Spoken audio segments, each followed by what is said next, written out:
Hi Sisieta, thank you for joining me today as part of our Women Who Make It Happen series. Thanks for having me. You're welcome. Would you be able to give an introduction to you? Yeah, most certainly. Now, I always do this in two parts because there's a professional me and there's actually a Sisieta behind the professional me. So professionally, I'm a leader and a director in the risk management and regulatory compliance space.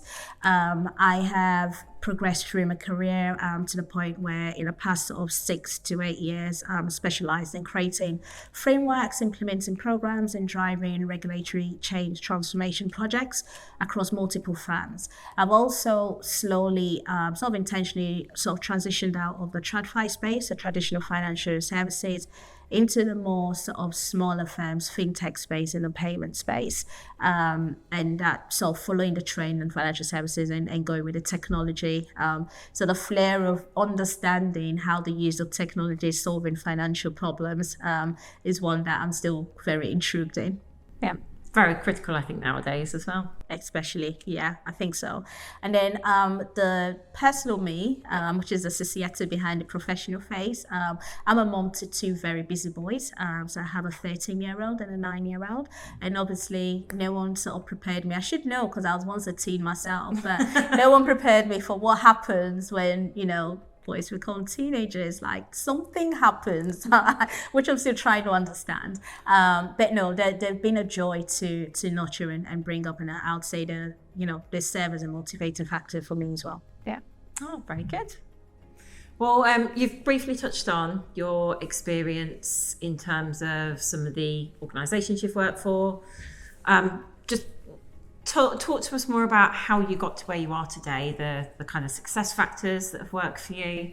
Yeah, I think maybe I'll firstly just state some of I'll say the key things that I had to pull on to get to where I am. So one of them was intentionality. I was been very intentional as to what I wanted to do career-wise, and that then led to careful planning and being very strategic.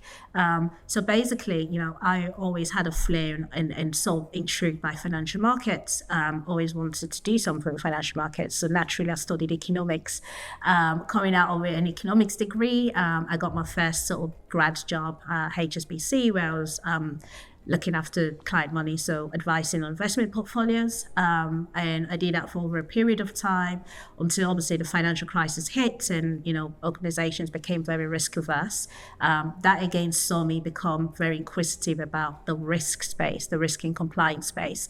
So I did my professional exams within that and then moved into, on the other side, risk and compliance, which was, I'll say probably a familiar territory for me because having been a CF30 myself, so one that managed client money and advised on client portfolios, now going on the other side to look after CF30s, portfolio managers who were sort of managing client money was a very interesting move. So I did that initially that was my first very introduction into sort of compliance, the regulatory compliance space. But it was good for me because I wasn't just coming in as a compliance officer. I was also seen as coming in as someone who understood and could speak the language of the portfolio managers because I've done it before. So I suppose it was a good way for me to get into regulatory compliance, so risk space. And then from then, I suppose my curiosity and my flair for growth and development then just kicked in and just took me onto other things and big organizations, again, mainly in the risk and compliance space, to the point where I started to create frameworks and implement programs for organizations. And I think, the experience along the journey is one thing I would call out. The experience is always pivotal in the next career step that you make, in making you, I suppose, grounded as a professional or as an SME in that space. So in my journey, having those different experiences of going into risk and compliance and moving on to big organizations and, being thrown into the deep end at times and having to create things from scratch actually ignited my creativity. So the fundamentals of managing risk or implementing, compliance frameworks traditionally normally stay it's the same. but it's how you actually take that fundamentals, take that expertise and apply it to different organizations. That's where the creativity comes in. So I think with my experience and grounding in that area, that sparked my creativity and has then led me into, followed the trend in financial services and led me into technology and into the fintech space. Very good, very interesting. What I'm always very curious about is what motivated you initially? Because I know you said you had the economics degree, but where did that motivation kind of stem from? I think it always been a how to put it. I always followed theories. I liked to see how theories then transformed into things that worked and practical. And that's what economics is. You always start off with a theory, the law of demand and supply. Yeah. And I would always remember that because that's such an interesting piece. And to see how that theory, demand and supply actually, applying in real life, or sort of the things that, and then obviously that it goes into the financial markets as well when you're sort of looking at modeling portfolios and you look at the capital model. So you have the theory, and when you apply it practically, it actually works. So I think that's been my motivation, and I always had a flair for numbers. I think during my university days on my A-levels, I could easily study all night and for maths or maths paper, but I couldn't read all night. I'm the opposite. I couldn't stay up and keep my eyes open and read a history book all night, or a geography book. But I could do maths and do further maths and do regression testing all night.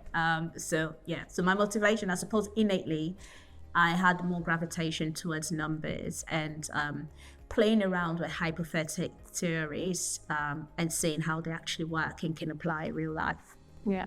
Okay. Really good. There's something you've also touched on, obviously working for very large institutions and then kind of pivoted into smaller. Mm-hmm. What changes did you see, or what did you take away from that in terms of key success factors or key experiences that you felt were really leading to your success? I think the willingness and ability to be hands-on. And, regardless of whether the role is you're having oversight or you're leading, having that real expertise and being a technical SME really helped me in terms of going from bigger to smaller, where, the one common theme around fintechs is leveraging and the word lean, right? So the fintechs rely on this principle, lean. Lean just means maximizing your resources. So you're doing more with less. And to do that, to really achieve that successfully, you have to have the mindset of being hands-on, being comfortable technically, that you can actually go into that project and understand what needs to be done and be very efficient where you're actually adopting the lean model. So I think that's been my primary success, because I've always been, even when leading teams, lead from the front and be a very hands-on leader. And that has helped me transition into smaller organizations. I was going to ask about leadership, because you've held very senior roles. So what's your leadership style, would you say? That has actually changed through my career as I've progressed. So my default leadership style has always been hands-on. And leading from the front. Yeah. I could be very protective about my team, and I always stand at the gap. But as I've obviously learned because I've been coached and mentored as well, and progressed through the career ranks, it's now changed into an empowerment model, where, it's more becoming strategically where, I'm wanting to empower individuals in my team to achieve success, and they ride off the confidence of what's been achieved by themselves. So by empowering means providing the direction, the guidance, the tools, the resources that is needed to make sure and hand over the task. So delegating with that real foundational grounded support to make sure, they're set up for success, basically. Yeah. And their success it's so gratifying that I find it so fulfilling when I see people in my team achieve major completions in whatever projects they've been worked on. Yeah, that's really interesting. I can relate. I mean, it's clearly I don't do what you do, but empowering your leadership team, it's how we operate as well. I think it gives them the kind of career path and that foundation really to. Our industry is very meritocratic, so just take their career as quickly and as far as they can. Really. Because I think, and this is especially in, as I've moved from big to small, you always want individuals to be self-sufficient. Yeah. To be self-sufficient, you've got to enable them be able to do that. And the only way you do that is by, allowing them hand over a task and delegate. Obviously, give the amount of support that is needed, but make sure the awareness is there that they own it. So there's that ownership and accountability. So I think by empowering teams to achieve that way, so leading from the back, basically, you're actually killing multiple birds with one stone because you're developing them. So they're developing in a career, they're building the confidence for the organization. You're actually creating self-sufficient individuals that could run things on their own without a lot of hand-holding. So there's a lot of benefit in, being a leader who leads from the back, but obviously recognizing when it's time to step in, when you have to step in, and also recognizing when you have to pivot, when there's a different direction that needs to be taken. Yeah, some really good points. Can I touch on, you've mentioned around mentoring and coaching. I'm curious as to whether you've had a mentor yourself or a coach or a role model you've been inspired by. So who was your role model? I would say, and this is not being biased, but I would say my primary role model, I think the one person who has instilled everything in me that, that has allowed me to be very confident and, strong-willed and resilient, I will give it back to my mother. So my mother had 6 children. I'm the youngest of 6. Wow. But what she modeled to me was, a woman can achieve. As a female, you can achieve anything you want to. It just depends on how much you want it and how much you're willing to put into it. So having 6 children didn't stop my mom from having a very, she had a career, she was a midwife, but at the same time, she was a businesswoman, very, very business orientated. So when she was in a hospital, she was flying around Europe, buying materials and shipping across to West Africa. Actually sounds like Wonder Woman. And shipping across to West Africa, selling to wholesale to the retail outlets out there. And she did all of this. We're having 6 children. And, I saw how partnership actually worked as well between her and my dad at home. I also have an older sister who's a medical doctor who has 4 children. And she's quite older than me, she could be my second mom.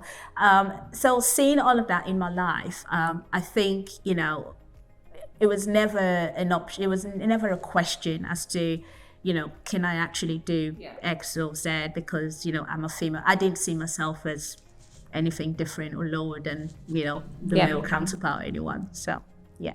Maybe a question of just how much can you achieve given your role models. So, yeah. Very good. Very inspirational. Yeah, big shoes to fill or fit into. So I've only got 2 children myself, and at the times when mom has come to see me and she would turn around and look at me and go, I don't understand why you're panicking. You've only got 2 children. And the reality hits me now, yes, of course, you had 6. But no, so I think it's very important because had I not had those female role models to start with, so my early childhood already, my way of thinking and my mindset, even going through secondary school, university, going into the workplace, was always, I can do whatever I want to do. Yeah, but it's because that, I'd had that upbringing and I've seen it modeled and work successfully. Yeah. But that's not to say that, I'm also very cognizant that there are different people, different places. Not everyone has been exposed to or had the opportunity or the privilege from having such, I would say, strong role models within their growing up, within the life that they can relate to. So I could see where the different mindset comes into play, and therefore the need of, coaches and mentors in organizations and institutions, as a continuous reminder, that you keep, literally life is really about what you put in. Yeah, it's not, I guess it ties into some of the themes that we've covered before in some of the others, about not letting almost where you've come from, if you haven't been privileged to that way of life, not letting that define you as to where you can go. Exactly. I think, and that would lead me on to the next point I'll quickly make. I think the yesterdays are always gone, right? I think we all have an opportunity to craft our future into what it needs to be. So if we're not happy with what it was, we've got an opportunity to turn it around. And if we need the support to be able to do that, then that's part of the journey. We go out and look for that support in that aspect. It's being proactive. Yeah. It's owning what you having a vision of what you want your future to be. If you want that to be very different from what your past was, then you need to have that plan. Yeah. And then go out and execute the plan. Yeah. I'll come back to that point because you make a really good one. Can I just ask, so with your experience to date, you've held some very senior level roles, you've worked in large, smaller institutions. What changes have you seen within the companies, the industry generally, maybe around that mentality, or from a female, male, gender diversity? It's part of our series, it's why we cover them. What changes have you seen? I think there is more and more sort of female representation now. I think that's certainly growing. So, something is working in terms of the D&I spectrum. The D&I overall, I think the good thing is it's now a metric that features in a lot of organizational, key metrics, is one of the core ones. Part of the board agenda, isn't it? Part of the board agenda. It's been discussed at high level. There's budget allocated and thrown at it. But I also think that D&I think that's one piece of the puzzle, is having it being a feature and being a theme for the organization to actually focus on. Yeah. Then moving on from there, the second piece of the puzzle then is, putting the heart to it. So it's not just a metric, it's just not something that, we need to tick the box and say, yes, it's done, it's on the board agenda, we've allocated the budget, but actually making sure it's followed through, there's a longevity, and there's a way of measuring success. What does success actually look like? The various parts of the D&I spectrum, determining what success looks like and following that success trail and putting a heart to it to make sure success is achieved on a consistent basis. I think that's the next bit we need to get to. Yeah. Consistently and thematically across organizations. Because I think D&I is something you put the heart into. Yeah. It's not...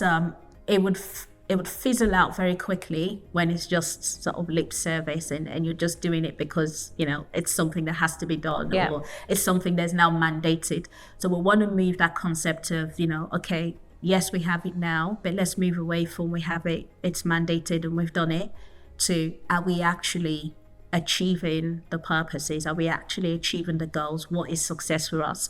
And are we seeing that success come through consistently? Yeah, no, that's a really good point, and we've covered in a couple of the other episodes that we filmed. It's looking at D&I, so being inclusive of social mobility, the backgrounds which we just touched upon, religious beliefs, and you don't all just want the same profile of a person, because you don't get that wider visibility, you don't get holistic view, they get different ideas. Yeah, so, and you start to run the risk of groupthink when you have the same profile of people coming to organizations. So every CV you receive, it's the same, the same educational track records, the same experiences, then, you're certainly going to be at a risk of groupthink. Social mobility is an interesting one, because I think that is very pertinent. I will see that across the board. And that's one of my drivers for getting involved in the D&I space, because I quickly realized that there are children out there who are very intelligent, very smart, but they fail to reach their potential and would never get there because of where they are in the social status. One, they even don't have the support network around them that actually know how to navigate the system or what to do. Or they just, they've been in an environment that sucks out that, I would say, the positivity out of them and fall into, self-fulfilling prophecies. So having that realization is, what really lent me to, getting involved in D&I space and really inspired me to try and bring others along, as well as having children myself. Because you are heavily involved in D&I. I know you've mentioned to me before. Because I have a passion for bringing others along. So in terms of, mentoring, whether that's, females coming through the industry, or whether that's, again, the social mobility issue, students from, poorer backgrounds that won't necessarily have the same, trying to coach and mentor and show different avenues of how they could get through. And also trying to bring that representation to light.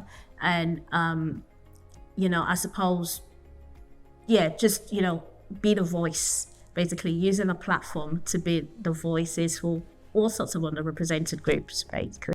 That's exactly what we what we try to encourage here as this series. Give a platform to younger female talent, viewing, hearing. Actually, that brings me on to you clearly do mentoring and coaching. So what advice do you give to younger females or younger males as well coming into the industry? Exactly. Be very aware of the limitations that we actually place on ourselves. Because a lot of times it starts with inside. It's always internal. And then the way, when you internalize certain things and you place those limitations on yourself, then it impacts how you show up, it impacts how you turn up, it stops your motivation and your drive and determination. So I would always say, if I'm looking back, as an advice, is always be very careful the things that you write off as, I can't do, it's too difficult, or I shouldn't be doing this because, no one else in my group or my university or in my circle is actually doing that. Actually, I always think that, to actually be successful, you have to do something different. Standing out is always a good thing. It means you've got conviction and you're following your conviction. So I would say follow the instincts that are in you and don't deem them out because you feel you haven't got the support, you don't have the capacity, or there's no one else around you that is actually taking that path, because everybody's path is different. I think they are some great parting words, Sisieta. So for everyone who's listening, courage of conviction. Thank you very much. Thanks for having me. Thank you.